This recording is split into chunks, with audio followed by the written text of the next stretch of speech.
as she said, double booked. So that's what happens when your aide transitions and goes to St. Louis to work for a new mayor. But anyway, but we will make this work. So I appreciate you all allowing me to join you today. As she said, I'm Ryana Parks Shaw, and I'm Councilwoman for Kansas City's 5th District. And I'm so delighted to be here, and I'm so excited about the work that you all have done. And what you have done to really continue to push the city and hold us accountable.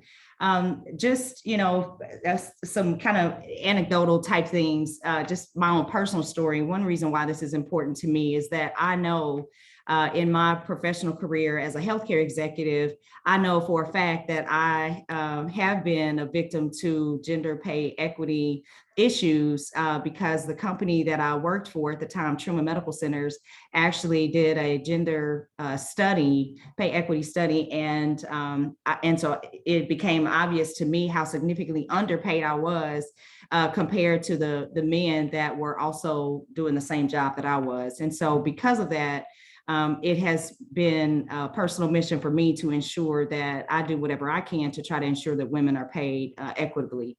So in terms of the details of the city of Kansas City, the city did engage a company to look at compensation, gender pay, equity, as well as some other things to ensure that we were compensating the city employees competitively in the market. They reviewed about 3,148 employees, interviewed them, evaluated their positions and their job descriptions, their job titles, and with the purpose of really determining whether or not there was pay inequality. And unfortunately, well, I don't know if you could say fortunately or unfortunately, but their study found that the city did not have a pay equity issue, that there's no systemic pattern of pay inequity either by gender or ethnicity. And so my challenge on that was because they looked within the job descriptions, they did not do cross classification. So for example, looking at the positions that maybe are primarily dominated by women, say the administrative professional or the say administrative assistant type positions, and comparing those across classifications. So those are the things that myself and other council colleagues now are pushing for a deeper dive in how we can truly give us an assessment, because I felt like it was very top level. In my view, I think because I've seen other studies, I think we have an opportunity to dig a little deeper. So future actions of that do include, as I stated, looking into the specific classes of positions. And in addition to that, I think the city still has an opportunity to improve equity of representation, such as looking at how intentional we are in recruiting women as a city, such as, do we have enough women engineers? Are there enough women equipment operators? Some of those positions that maybe primarily have been dominated by men, ensuring that we have women in those positions. One example of a success story that we've had is our solid waste department has been intentional about not only recruiting women, but having women represented at every level of leadership. So because of that, we've seen just recently, they've been recognized for their improvement in citizen satisfaction scores and cost savings to the residents and to the city because of that intentionality. So we are trying to use that department as a model for other departments to ensure that we are being intentional about the women that we hire. I'm proud to say that since my arrival, we have focused on equity and diversity. Some of you may know that I was the lead sponsor on legislation to create a position for the Chief Equity Officer position. We got unanimous approval of that across the City Council. And the purpose of that equity position is to ensure equity within City Hall, but also in our community across the city. We are still interviewing for that position, but we are excited to find someone that can hit the ground running and really help us continue to improve gender equity throughout the city as well as the city hall. To improve gender equity, it's also important to improve equity of representation, as I've stated, especially in leadership roles. Since my tenure, we have seen 6 new female directors appointed across the 21 departments in the city. So there are 8, and there are also 8 department heads that are led by females, comparatively to 4 women who, when I first came in, there were 4 directors at that level. Now we have, a total of 8. So we've doubled that number. Also, in not just at the director level, but deputy director, we have, when you include that second level of leadership, more than 50% of the city departments are led by women in leadership roles. We've also added 2 assistant city managers. So a total of 4 city managers, 3 of them are women. So I'm really excited about that, about, just making sure we have women at the table. With the host of those division heads being women also, so then another level underneath them, we are creating a pipeline for succession planning that includes women. So I think we are off to a good start. And I can't take credit for work that happened beyond me, because I think it started before I got here. But fortunately, there are several of us council members who this is a priority for us. And consequently, and the mayor, I believe, is a priority for him as well. So that's why we are starting to see more women appointed to roles of leadership, as well as even boards and commissions. As the city continues to diversify itself, we are accountable for ensuring that they have diversity and equity in their workforce. An example of that is an agreement we were trying to finalize an agreement with Black & McDonald. And so our departments actually and they are looking at the detail of their workforce and identified that there were, in the lineman position in this particular contract, which is a 6-figure job, that they only had 2 women represented as linemen. And so with the city's strong urgency, they really pushed them to hire more women. And Black & McDonald was a willing partner in that. And within 2 weeks, they hired 2 more linemen, two women linemen. And that was just several months ago. I'm excited to say now that they have 4 times the women linemen in their company now, because of us holding them accountable to making sure they do that. And so these women now are earning, the potential of six-figure jobs, and they are supporting and servicing our Kansas City residents. So those are just a few success stories. While I think we've made some progress, definitely we have more work to do. But I'm really excited about the support that I have from my council colleagues. And I just want to encourage you all to, continue to hold us accountable, because that's where the true change begins and continues. So that's it for my presentation. I don't know if you all have any questions or anything, any comments? While we're waiting, can you comment on some of the inadequacies that we found in the gender study by Siegel? It was missed the point on a lot of the questions that we think were asked, and it's talked about systemic racism, but it didn't deal with disparity, which we asked, and it didn't define gender equity in the workforce by job code as we expected.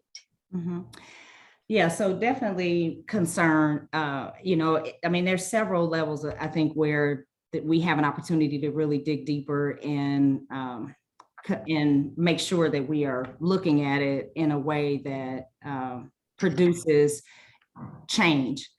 Because, as I said, the study found that there wasn't a systemic issue, but when you look within a department and you look at, the specific class, and you look in the same class, you're not, because of the way that the pay grades are established with the city, you're not going to see you're not going to see just many discrepancies there.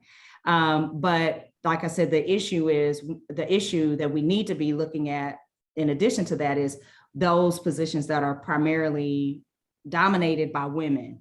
And so because they didn't take that into consideration, what we're trying to do now is work with our HR department. We also have our HR director, who is female, new female position.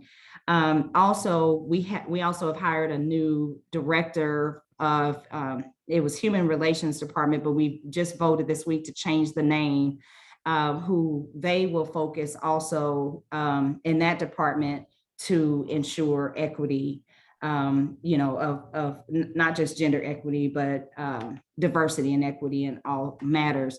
In addition to then coupling the chief equity officer when that position is filled, then they will be working with the HR department to try to dig deeper. And I don't know, honestly, if we're going to go back to Siegel and ask them to expand the work that they do, or if as the city takes that and then moves forward from there. At this point, I don't know what that's going to look like, because we are still trying to fill the position of that. But those are definitely the priorities that we would like to focus on. Anyone? Oh, Judy, you have a question? Go ahead. Yeah, thanks, Alice. Thanks for that presentation. That's really interesting. I read the study when it first came out, and as somebody who has looked at pay equity studies since I think the late 1970s, I was really appalled that it was so deficient. And so I really encourage you to find somebody else who knows how to do these studies, because what you got was not what was asked for at all. Mm-hmm. And so, I mean, just understanding the history of pay equity studies, you just don't go about it that way. And right. So, yeah. And so to go back to the same company and ask them to do it, I would think that you're probably going to get the same bad result. Mm-hmm. Yeah, I don't disagree with that, which is why I said, I don't know that we're going to go back to them to do this deeper dive just because of that reason. Yeah, thank you. And I have a question here from Nancy Shaver. Nancy, you want to ask your question? Had to get myself unmuted. Good morning, everyone. I was curious to hear more about how the city holds its contractors accountable for diversity and equity. I wasn't sure if you have specific language that you write into contracts that define what a diverse workforce is, or what level of equity you're expecting. And again, how do you enforce it? Do you do audits of contractors regularly? Thank you. Thank you, Nancy. Great question. So yes, there is language that we have in the contract, but part of the proposal process is they have to submit information about their workforce. And so we are looking at, the positions and, what's their diversity in their workforce, how many looking at ethnic diversity as well as gender equity as well. And then in this particular example that I gave, they actually looked at the workforce and said, we would love to contract with you. This looks great, but you have an opportunity to include more females in these positions. And we'd like to see you do that. And before the contract was even finalized, they immediately got women, brought a couple of women in and started a training program. As a council, we do have, and the staff, we do actually have monitoring. We have consistent monitoring of those contracts over time. And depending on the issue, depending on what the contract is, sometimes council may say, we want to report quarterly or we want to report monthly. But I think the more standard thing is that the staff is evaluating the contract for the deliverables and for the workforce, as well as there's M and WBE goals that organizations have to meet. So that's where used to be Human Relations Department. And as I stated, we just changed the name to the Civil Rights. Gosh, I forgot the name. I'm sorry. I actually haven't had my coffee yet. I can't remember the name. We just changed the name this week. But ultimately, they then also are responsible for reviewing the contracts and working with the specific departments, whether it's water, whether it's public works, to ensure that those contractors are meeting, whatever those deliverables are in the contract.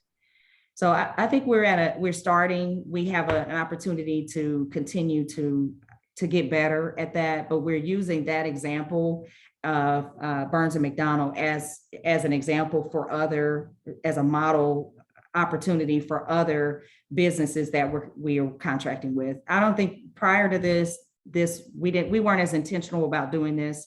And so this is something new. So we're trying to work through it. Raina, I know you have to go, and we're grateful. We want to be there to support your advocacy to make what the city of Kansas City a good payer for women, an equitable payer in the true sense of the word. And we'll work with you, we'll fight with you to make it strong. We want to be a vital part of this city. Thank you very much. Thank you so much. I appreciate the opportunity to speak with you all today. Have a great day. Thank you. Thank you. All right, next we're going to go to Erica. Erica Benson is the director of the Project 28. And I'm going to turn it right over to her because she can tell you so much about where the Equal Rights Amendment stand today. That's great. Thank you. I don't know if it's possible if I can share my screen, I just have a couple slides to share too.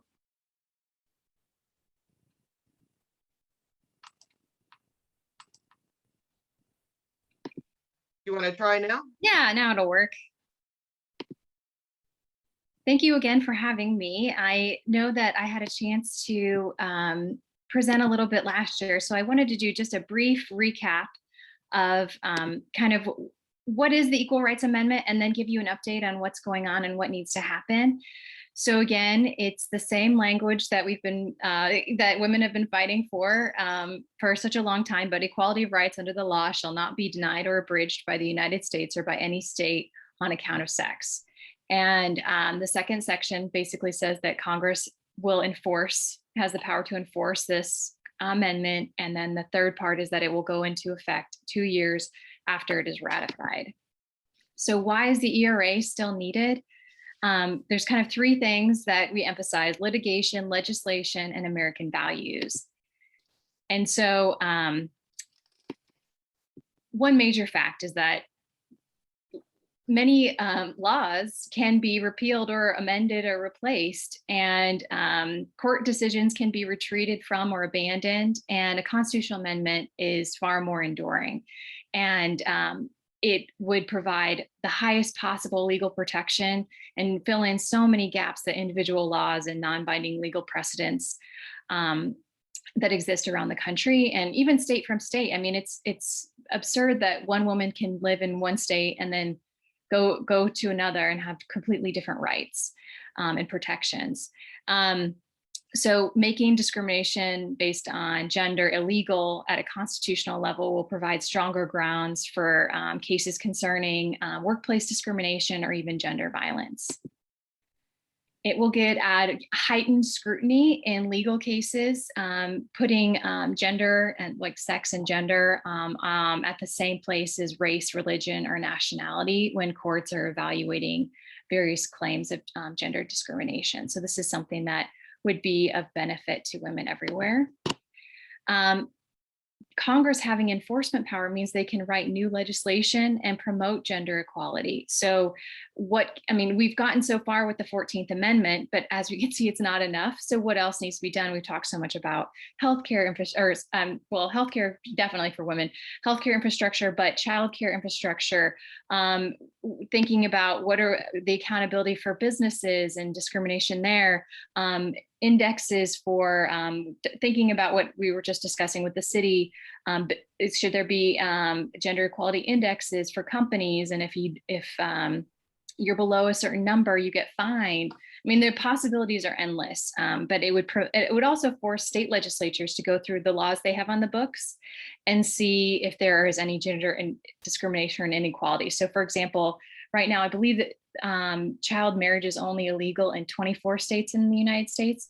That would change almost overnight when these states would have to go through and say, well, we can't have women being allowed to be, or girls being forced into marriage at age 14, and it's different for men. So things of that nature. So, and then they would also say, wow, I look at this law, this is crazy, and go through and possibly write new legislation to promote gender equality.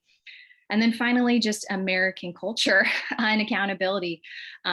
We are still so far behind, and sometimes it feels like the next generation, there's more misogyny, there's more hate crimes directed at women. So we can't stop. And so our Constitution needs to reflect our American values, and every kid should have to learn about and read and understand that gender equality is an American value, and that's something that we uphold internationally as well. So I'm sure you guys, when we talk about CEDAW and things, America doesn't have much of a leg to stand on when it talks about gender equality. So I'm going to skip forward to where we're at now. So Virginia ratified in January of 2020, and they were the 38th state needed to ratify as written and requirement in Article 5 of the Constitution. There was a deadline in the preamble, though, and 3 states ratified after the deadline expired. But the House has, in the past 2 years, passed a bill to eliminate the deadline. So in 2021, in March, the House passed HJ Res 17, and this is the voting blocks of who voted to repeal the deadline. And a closer look at Kansas and Missouri. Not a ton of surprises there. And then it is moved on to the Senate now. So it's in the Senate Judiciary Committee, and there is a hearing planned for the future. And you can see who the committee members are. And I'm happy to share this presentation later so you can go back through it. But you can see some of the allies that might be in the Senate Judiciary Committee. It will most likely pass out of committee, but we're going to have a real problem when it gets to the full Senate. And this is where the filibuster is going to be a major issue. We actually have enough votes to pass the ERA, but not with the filibuster. We don't have enough votes to get around it. So we are really targeting certain senators that are on the fence or could potentially not filibuster it, just allow for a vote. They wouldn't necessarily have to vote yes, but they would just have to not filibuster the amendment. And one of the senators is Senator Roy Blunt, who is retiring. And so we have been working diligently to, change his mind. And so I just put up his information. I'm going to share in the chat the direct link to where you can contact him on his page. It doesn't matter if you live in Kansas. He's one of the targets everybody across the country is working on. We've sent over 850 postcards to his office, and working on more phone calls, emails, anything you can to try to get him to change his mind. And most recently, the National ERA Coalition that we work with had a discussion with Senator, I'm not going to be able to say it right, but Stenebino, who expressed her hope that Senator Blunt would be supportive of this based on her interactions with him. And he's also friends with Lisa Murkowski, who is the bill sponsor. So we still have hope. We also have some allies who are friends with Senator Blunt, who've been sending him books and other literature to try to get him on board. So our slogan has kind of been "Leave it better than you found it," kind of like the national parks motto. One alternative, if it doesn't work out in the Senate, there's also a push for the archivists to go ahead and publish the ERA as is. 38 states have ratified, let's publish the ERA. The problem is there was a memo issued under the Trump administration that basically did not allow the archivists to publish the ERA. But now that we have a new Department of Justice under Merrick Garland's leadership, there has been a push, and many women's organizations have signed on to a letter urging them to withdraw that memo so that the ERA could potentially be published. So that's another strategy that's in the works right now. There's also some other legal battles happening that are stuck in court and an appeals court. If you know of an organization that would be interested in signing on to this letter, you can just contact me, or I've got some specific people to reach out to. But this is another possibility moving forward. Overall, it's just more than 90% of Americans agree that the US Constitution should guarantee equal rights regardless of gender. Over 70% of Americans believe the US Constitution already guarantees equal rights regardless of gender. So they think it's already part of the Constitution when it's not. 94% of Americans across all political parties support the idea. And so we're really just bogged down in politics at this point. And 84% of international constitutions include gender equality, but the US Constitution does not. So there's really no reason why we should not be able to move forward with this. So again, calls to action: contact Roy Blunt, ask him to support or at least allow a vote on SJ Res 1. Contact other allies in the US Senate. We need people to be more vocal and in support of this. The women in the House were very vocal and active on the ERA, but the women in the Senate have been more quiet. And then whenever possible, there's going to be a couple races coming up in Kansas for Senate in Kansas and Missouri. Vote for pro-ERA candidates and try to ask questions about the ERA in different forums and town hall events. And when you can, share with your friends and write op-eds and just be a vocal advocate for the Equal Rights Amendment. So that's all I have. And hopefully I have left enough time for a couple questions. Well, Erica, because we're running late, would you all put your questions in the chat? And Erica, would you put your contact and any of those action steps in the chat? But there is one here from Judy that says, what's the position of Jerry Moran in Kansas on the ERA? Right now, he does not support it. Okay, bad news. All right, so put all your questions and comments in the chat. We can come back to them after they're over, after the next presenter, which is Gail James. And Gail James is going to talk about equal rights in the cities across the country. Gail? Yes, hello. As we've heard, there's a lot to be happy about on this lovely summer morning, and a lot of work yet to do, a lot.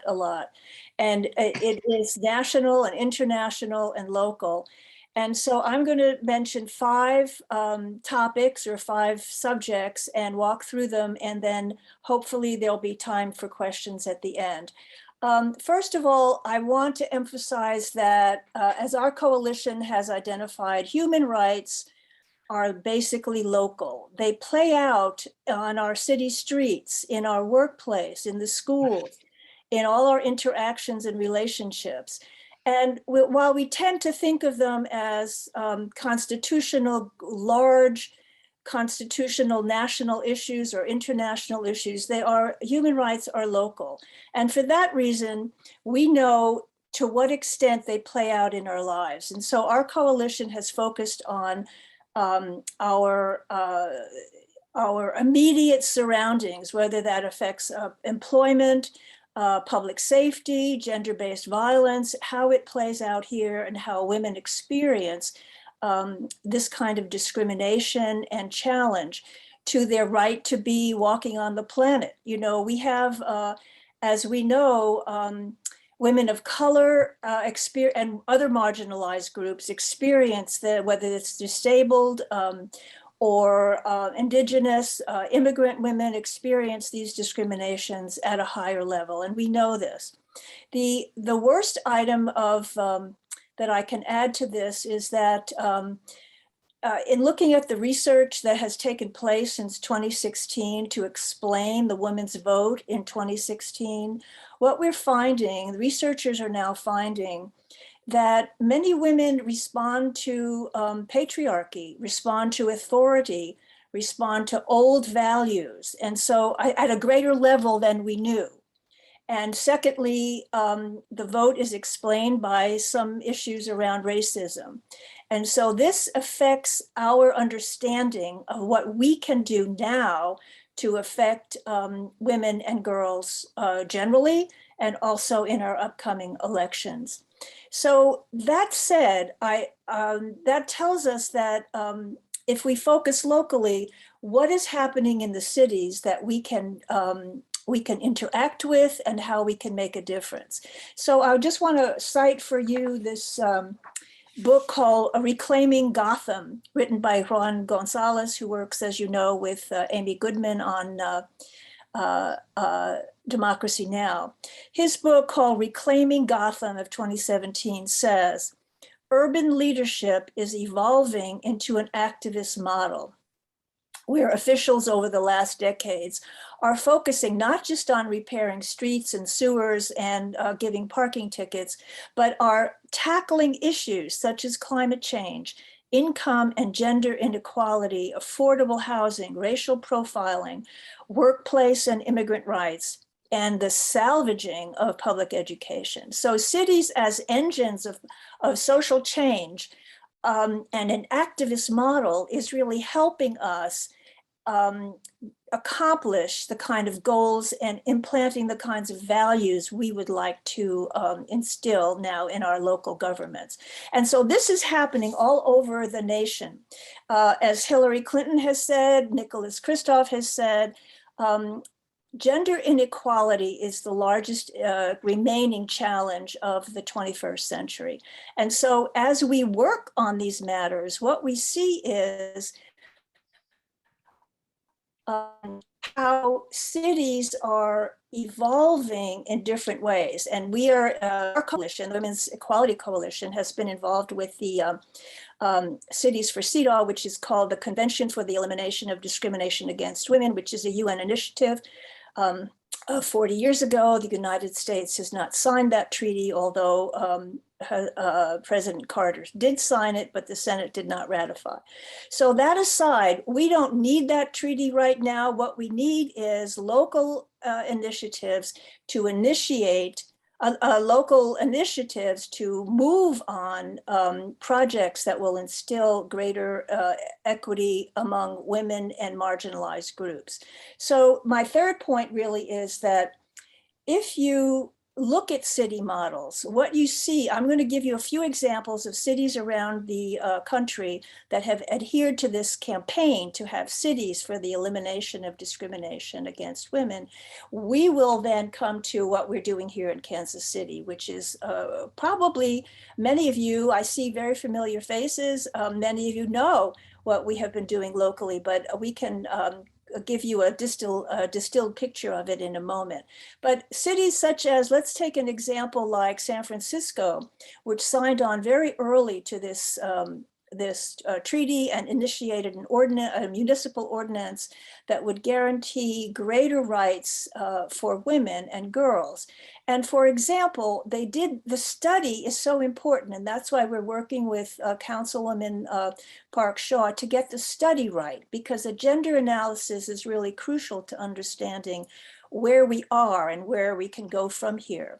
So San Francisco examined that data and said, you know, we don't have any women in public sanitation. Why is that? Well, they decided that if they just looked at the way it's scheduled so that women could get their children off to school and then come to work, they would have a greater employment opportunities in public sanitation. That's just one example. It sounds like a very under the radar kind of thing, but it makes a difference in diversity. Secondly, a city like Bozeman, Montana, which you know is a right-leaning state, has now a gender equity commission and a task force that's looking at the ways local municipal laws and practices are affecting the lives of women and girls. Cities that we're working with more closely that resemble Kansas City more closely, like Cincinnati and Pittsburgh, even Denver fits this model, which is they establish a relationship with organizations such as League of Women Voters, NOW, Zonta, AAUW, Women's Political Caucus, and Seroptimus, and many others that are focusing on women's issues. And they then start talking to city council members. And before too long, the mayor is supportive, and they have a resolution, and then which is, as you know, a statement of support. We accomplished that in Kansas City in at the end of 2014 into 2015. However, it's now 6 years later, and we're still looking for that ordinance, because an ordinance is essential. It instills, as Erica mentioned, into legislation. It takes a human rights concept and instills it into public policy. And that's what we need. We need public policy to establish and codify and reinforce human rights for everyone, including especially women and girls. So that's where we are in Kansas City. We are establishing relationships with three, I think, isn't it right, Alice, about 3 different city councils, 2 different mayors. We have established relationships, and it has taken that long to show that we are not going anywhere. Obviously, we're very persistent, but in addition, that it takes a coalition, which is, we're very grateful for the kind of strength and diversity in our coalition to convince council members that this really matters. You know, one of the challenges we face is taking us seriously. And this sounds, as you know, you've been working on very weighty issues in terms of voting rights. It seems like the one vote is disregarded in so many ways. We don't have to worry, because we will, it's already encoded, we'll be fine. But actually what we see is that, as we saw in the gender study, the inequities that are embedded in custom and history and practice is something that's very hard to dislodge. So let me just walk you through quickly what we've accomplished in KCMO and where we're going from here. I do have a PowerPoint. I think if you put your email in the chat, Alice or I can send it to you. It's really a bit too lengthy, I think, to present today, but it distills the kinds. Alice? Well, Anne, how are we doing on time? I know we're running a little behind. Are we okay? Well, we can send you the PowerPoint. That's not a problem. Rather than walk you through a lengthy PowerPoint, I didn't choose to do that. Okay, so Anne, how are we doing on time, Anne? So, yeah, we're a little behind. How long is the PowerPoint? I'll show it to you if you wish. If you'll have to give me your screen, the share screen. Okay, we could take about, if it's no longer than 10 minutes or so, we should be okay. Yeah, okay. Thank you, Anne, very much. Sure. All right, you should be able to share. Let me look here. And then keep writing your questions in the chat so that we can move forward. Okay, I need to go over here. And here it is.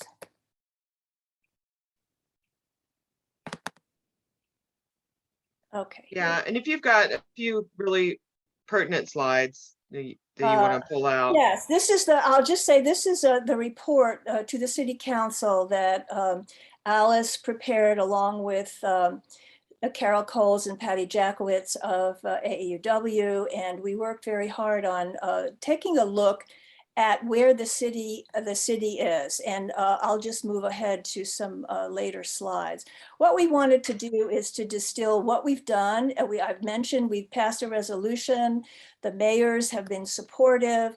But where we are right now is that we are asking for an ordinance, and we're asking for an action to commit the city, because as you heard, Councilwoman Parks Shaw mentioned accountability at least 3 times in her presentation. This is what we seek, because if you don't have accountability. If I can interrupt you, Gail, we can't see your screen. Oh, well, I thought it was sharing. Sorry. No, that's okay. Let's just send it to you. Wouldn't that be easy? Okay, sure. Because I'm sorry, I thought I had the screen share. That said, we looked at several areas of that were important to us. diversity and engagement and participation of women in government and in boards and commissions and appointed positions and selected and employed positions. And what we found was the city was doing not badly, that there was parity in a number of areas, and the worst areas were those we would have predicted, such as in some human resource areas, including the fire department, as you know. So that said, we thought the city had done well. We were very concerned about gender-based violence and the lack of local control of the police, because this issue is one of the great successes across the country of cities who have initiated these ordinances, because they can work with the police department and first responders and other EMTs and others who respond to violence issues in the neighborhoods. We do not have that. And so this is one of the great disparities. Thirdly, we looked at pay equity, and we decided that before the gender study was completed and to identify where the inequities resided in the city, we would take one tiny aspect, such as pay salary history, because as we know, there's an exponential inequality in pay. As women are paid less, come in at lower salaries, and they can never quite catch up because of prior history of salary recorded on their application. So as Alice initiated it and the city council and the organization supported it, we then accomplished an ordinance that eliminated the recording of salary history on applications. This is enormous of import for women because it pay disparities as they accrue later on in employment. Next, we looked at public safety and other areas and encouraged the city council to engage in improved community safety, whether it's better lighting, better park patrols, how neighborhoods are engineered to encourage safety, bus routes, et cetera. And other cities have taken this on to encourage the SEPTED guidelines, which is to have community safety regulations looked at from a gender lens. And you would be surprised at the input and the impact of such things.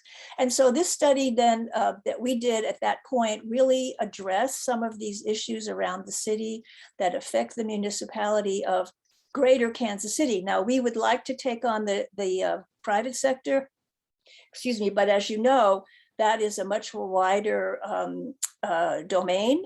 But as the councilwoman mentioned, many industries are taking on these issues because they want an improved workforce, and they are working in these areas, and we just have to tap that goodwill and work a little bit harder. Now, thirdly, I would say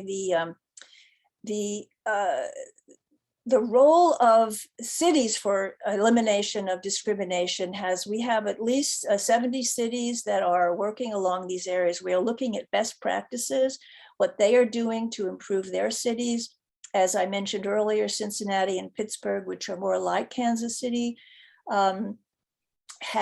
are a little farther along, but they have expanded their gender equity to include racial equity. And this is really an important dimension, because this will help us raise the floor and expand the kind of outreach we would like to have. We're very encouraged that the city of Kansas City, with this current council and this current mayor, have decided that an equity officer will be needed. And we think this is a very positive step, because it will help with accountability. It will help with focus and coordination. It will be the right person, we hope, that will be chosen. And this will make a difference to us as we go forward. And in conclusion, I'd like to just mention that it has taken 6 years since our coalition began to ask city council members for their action on these matters, on inequities and challenges that face women and girls. We have still quite a long way to go, and we really value the work of the League of Women Voters and your sister organizations, because that's where the source of our energy really is derived. So thank you again for this. And we can send you the PowerPoint if you send us your email. And also, Alice, if there are any questions, I'll be happy to take those. I think you need to put them in the chat and we'll send them to Gail. Okay. And we are done for now. And thank you all who put your email address in the chat. And I'm making a list so Gail can send you the presentation. So thank you, Gail. Thank you, Erica. Back to you, Ann. Do we have any questions for Gail, or any more questions for Erica? Raise your hand, or you can unmute and ask. Do you have any other questions? Looking here. Okay, thank you. I don't have a question, but I'd just like to express my appreciation, our appreciation for this very substantive program. Thank you. Me too. Me too. Yeah, thank you very much. Thank you, Alice, for putting this together. Thank you, Erica and Gail, and to Ryana for coming and speaking. So we really appreciate it. Thank you very much. I have a whole bunch of announcements. I know, we're on until 11:30, and we may actually be on until 11:30 because I have that many announcements. So, so the first one I would like to start out with is please be sure and follow us on social media: Facebook, Twitter, Instagram. Follow the League of Women Voters Kansas City and share, retweet, comment. We want to get the word out to as many people as possible about what we're doing in the league and about issues that we talk about on social media. Listen to the podcast. If you listen to podcasts, it's Talk, Vote, wherever you get your podcasts. I also want to mention that we have a new way to communicate for members to communicate with us at social media and the e-voter and the board of directors. So if you've got something that you want to share with members, if you've got information you want to share with us, and you are logged into the website as a member, you can look for a forms page. We have a brand new forms page on the website. And so if you want to give us some information to put out on social media, we of course have to vet it, because it has to be nonpartisan and all the things it has to be. So, but you can find there's a button on the forms page that's called the information submission form. And so if you want something to go to the e-voter, to social media, to the board of directors, you can fill out that form and send us that information directly. Then there's another button if you would like to publicize an event that is a League of Women Voters event, and that could be a committee meeting. You want to share the link to that. It can be if there's some other event that the league is sponsoring or co-sponsoring, you can put that on the publicize an event button. So just a bit of information about that. I also wanted to announce that one of our partners in the past, the Garrison School Cultural Center, is having a Juneteenth celebration, and it's on August 21st. It begins at 9:30 a.m. when the Garrison School Center and the City of Liberty are hosting a groundbreaking for the Liberty African American Legacy Memorial at the Fairview Cemetery. They are going to, let's see, it's scheduled to be dedicated in 2022 and is going to honor over 700 African Americans buried in the Fairview Cemetery, mostly in unmarked graves. You can find more information about that at libertylegacymemorial.org. And I'm hoping that my partner in organization backend will type that into chat. So I'll say it again, it's libertylegacymemorial.org. And You can find more information about all of these events that have to do with the Juneteenth celebration on the Garrison School Cultural Center's website.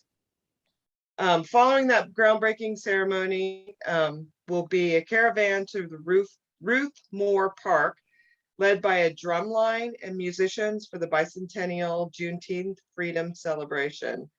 And the second event will begin at 11 a.m. at the Ruth Moore Park, located at 401 Grover Street in Liberty, Missouri. So they'll dedicate historical markers to two of Liberty's past civic leaders, Ruth Moore, who served as chair of the 1954 Liberty Parks and Recreation Board, and for whom the park is named, and Sam C. Houston, the first African-American city councilman and the founder of Liberty Juneteenth celebrations. So this is, again, it's all on August 21st, and there will be a food truck, entertainment, vendors, all kinds of things going. And I know we have at least two members, Evelyn and Cheryl will be there. I will try to be there as well. That's a busy day because the next thing I have to mention is that Hamburger Mary's is having a fundraiser that evening for another one of our partners, the Friends of Radio. They're raising some money to do some training, and we will be participating in the training in 2022 to help us gather information and help us expand our reach. So the Hamburger Mary's, there's if you look on their Facebook page, you can get more information about the Hamburger Mary's fundraiser, and that's something I will be going to. Then we also have the South Kansas City Chamber is doing a multi-chamber virtual workshop presented by the Greater Kansas City Chamber of Commerce and their DEI workshop series.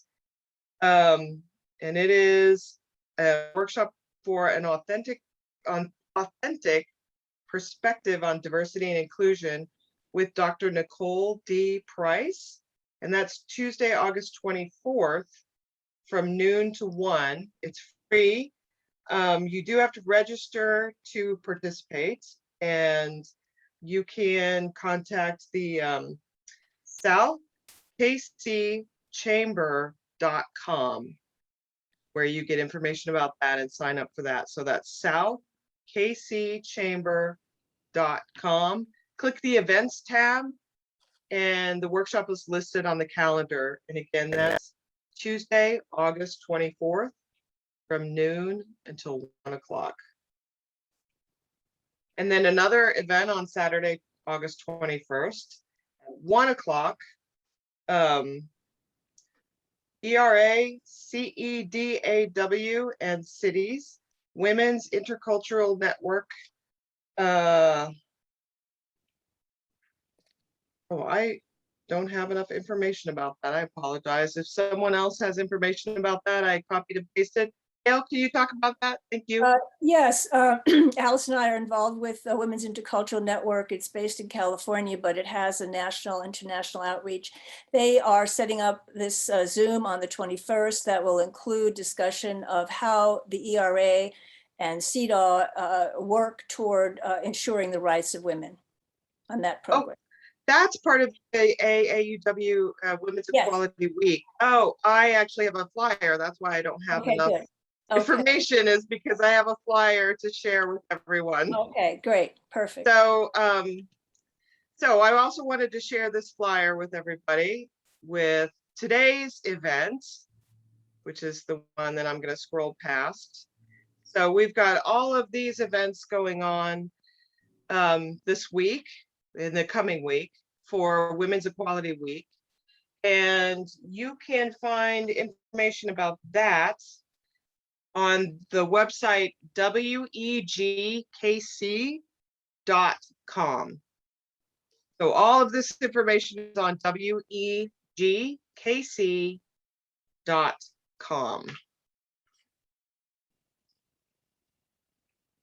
Okay, give everybody just another minute to look that over. And then when I take this down, I'm going to let Mary Lindsay make another announcement. Uh, Oh, just thank before you. we And the go- Hamburger Mary's, sorry, the Hamburger Mary's fundraiser information is in the chat. So if you're interested in that, that information's in the chat. Gail? I was just going to comment that some of your illustrious members are joining us on the 27th, and I just wanted to emphasize that. So we hope you'll join us at that point. All right, Mary, would you like to make an announcement as well?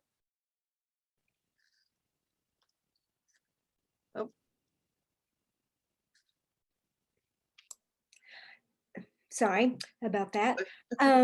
I'll be very brief. You know, redistricting, the legislative redistricting has finally really begun. The first commissions met this past Tuesday. And the first thing that we really have that involves Kansas City is on Tuesday, October 19th, there will be a hearing, two hearings actually, one with each of the commissions, one for the state Senate seats, one for the state House seats, that will be in Kansas City. We don't know the time, the place, the details. I mean, we do know that as far as testifying, you can only have up to 5 minutes, but we don't know how long the hearing is going to be. And so it's not, it hasn't been organized yet at all in terms of who all will be formally speaking and that kind of thing. And of course, the communities of interest, which some of you were probably involved in, I'm sure, those are also going to have to be given through, I think, formally through hearings. And we aren't doing that. That's Sean Nicholson who'll be doing that. Anyway, please put that date on your calendar because, again, we don't know how big the venue is going to be that they'll have this at. But if it's at a big one, it would be fantastic if we had it full of people because of the whole, you know, people power makes us strong. We need to demonstrate that there are a lot of people who care about this and are really following it. So that's So everything. watch the e-voter for information about that, and Right. it might be a special edition of the e-voter if they don't give us a lot of time. Yeah, probably not till nice. October, but yeah, Yeah, keep an eye out. yes. Thank you.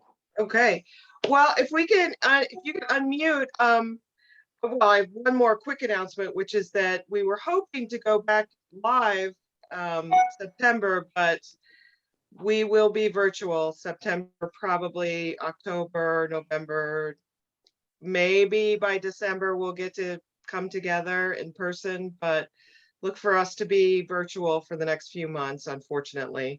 But if we can unmute and say one more thank you to Judy Ann Goldman for helping me behind the scenes, to Alice Kitchen, and to our speakers, Gail James, and oh no, help me, Alice. Erica, thank you, and Erica Benson and Ryana Parks Shaw. So please, let's give them a hearty round of applause. Everybody. And thank you Great to you all for job. coming. Thank you for Thank all the you. work that you do, and we'll see you in a month. Thank you. Thank you. You all.